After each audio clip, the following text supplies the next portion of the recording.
দেখো এখন 5:30 বাজে, আমি উঠেছি 3:30 সময়।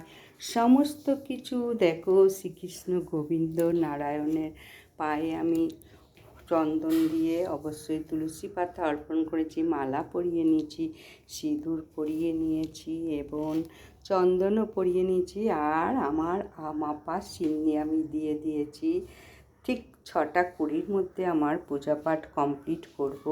এখন আমি সমস্ত জোগাড় করে নিয়েছি, এবার আমি পূজা পাঠ করব। যত পারবে রঙিন ভোগ আজকে দিতে দেবে শ্রীকৃষ্ণ গোবিন্দ নারায়ণকে।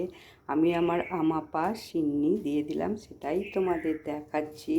দেখো প্রথমে আমাপা আটা নেবে বা ময়দা নেবে, আমাপা গুড় বা চিনি নেবে, আমাপা দুধ, কলা, যত রকমের ফল, কাজু, কিশমিশ, আমন্ড, বেদানা, নানান রকমের পঞ্চজাতি ফল, দুধ, কলা এবং সন্দেশ, লাড্ডু, গুজিয়া তো অবশ্যই দিতে হবে ভোগে। গুজিয়া না দিলে কখনো পূজা পাঠ সম্পূর্ণ হয় না। তাহলে আমার আজকে ভিডিওটা যদি ভালো লাগে অবশ্যই লাইক, সাবস্ক্রাইব, শেয়ার করো।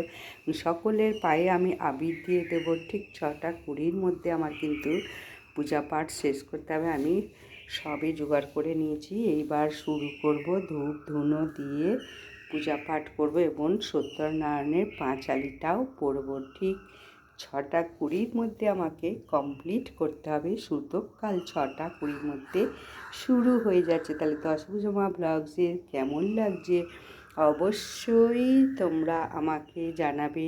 এই মন্ত্র বলে তোমরা ভোগ নিবেদন করবে। ওহে হরি তোমায় করি নিবেদন, ভক্তি করে সেবা করো কাঙালি হৃদন। ওহে হরি তোমায় করি নিবেদন, ভক্তি করে সেবা করো কাঙালি হৃদন। ওহে হরি তোমায় করি নিবেদন, ভক্তি করে সেবা করো কাঙালি।